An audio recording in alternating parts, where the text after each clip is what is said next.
Have you ever wondered why some people seem to navigate life with effortless success, while others feel stuck in a cycle of chaos? What if the secret isn't about talent or luck, but 7 timeless habits that can transform anyone into a highly effective powerhouse? That's the game-changing promise of Stephen R. Covey's The 7 Habits of Highly Effective People. Stick around for the next few minutes, and I'll break down the core insights from this classic book.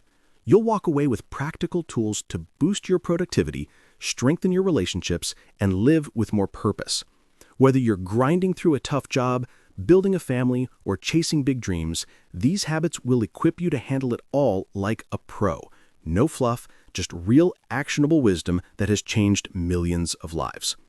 Let's dive into the first key insight. Be proactive.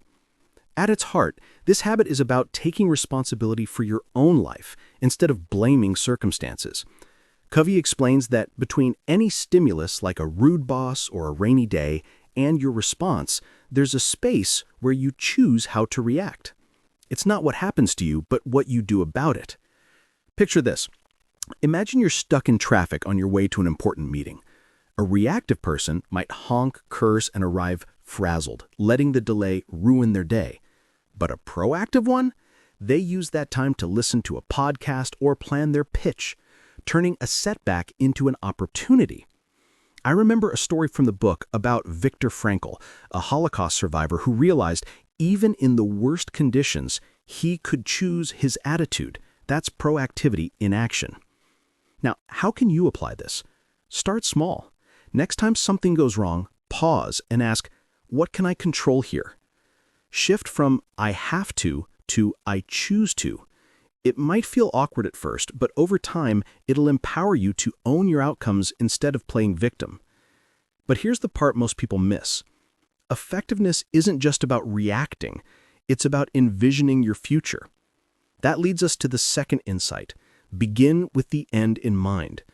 This habit urges you to start every project, day, or even your life with a clear vision of where you want to go. Covey suggests writing a personal mission statement, like a blueprint for your values and goals. Think of it like planning a road trip. Without a destination, you might drive aimlessly and end up nowhere exciting.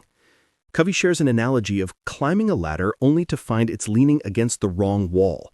That's what happens when you hustle without purpose. Or take the real-life example of a busy executive who realizes on his deathbed that he prioritized work over family. It's a wake-up call from the book. In your life, try this. Sit down tonight and jot down what you want your eulogy to say, not your resume. Use that to guide daily decisions like saying no to distractions that don't align with your big picture. This habit turned my chaotic schedule into focused progress. It can do the same for you. This changed everything for me when I realized time management isn't about cramming more in, it's about prioritizing what matters. Which brings us to the third insight, put first things first. Covey introduces a time management matrix, dividing tasks into urgent and important quadrants. The key? Focus on the important but non-urgent stuff, like exercise or relationship building, before crises hit. Here's a relatable story. Remember the big rocks analogy? If you fill a jar with sand first, there's no room for big rocks, key goals. But start with the rocks, and everything fits. Covey tells of a manager who delegated everything urgent, freeing up time for strategic planning, and his team thrived. Practically speaking, grab a planner and block time for your big rocks each week, maybe family dinner or skill building. Ignore the email ping until you've tackled what truly moves the needle. It's a game changer for avoiding burnout and achieving long-term wins. Whew, okay. So you've got your inner game sorted, but what about dealing with others? That's where the fourth insight shines. Think win-win. Covey argues that in every interaction, seek mutual benefit instead of win-lose competition. It's about abundance mentality. There's enough success for everyone. Imagine negotiating a deal. A scarcity mindset might push for every penny, burning bridges. But win-win? You collaborate for a solution where both sides feel valued. Covey recounts a business partnership that nearly failed until they shifted to shared gains, turning rivals into allies. Apply it like this. In your next argument with a spouse or coworker, ask, "How can we both win here?" It builds trust and opens doors you didn't see. I've used this in team projects, and it fosters loyalty that no zero-sum game can match. And finally, the fifth insight that ties it all together: seek first to understand, then to be understood. This habit flips communication on its head. Listen empathetically before jumping in with your view.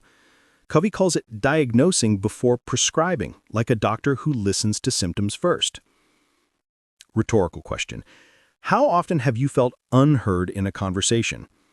Covey shares a father's story who assumed his son's issue was laziness, only to discover through deep listening it was low self-esteem. That empathy unlocked real change. In practice, next time someone vents, paraphrase back. "It sounds like you're frustrated because..." Then share your side. It's transformed my relationships from debates to dialogues. Try it and watch conflicts dissolve. Whew. Those are the powerhouse insights from Covey's 7 Habits. But if I had to boil the whole book down to one unforgettable takeaway, it's this. True effectiveness comes from inside-out change. Start with your character, build principles, and watch your influence ripple out. It's not a quick fix. It's a lifelong paradigm shift that turns ordinary people into extraordinary leaders. If this summary sparks some aha moments for you, hit that subscribe button for more book breakdowns that can level up your life. What's one habit you're committing to today? Drop it in the comments. I'd love to hear. Thanks for watching.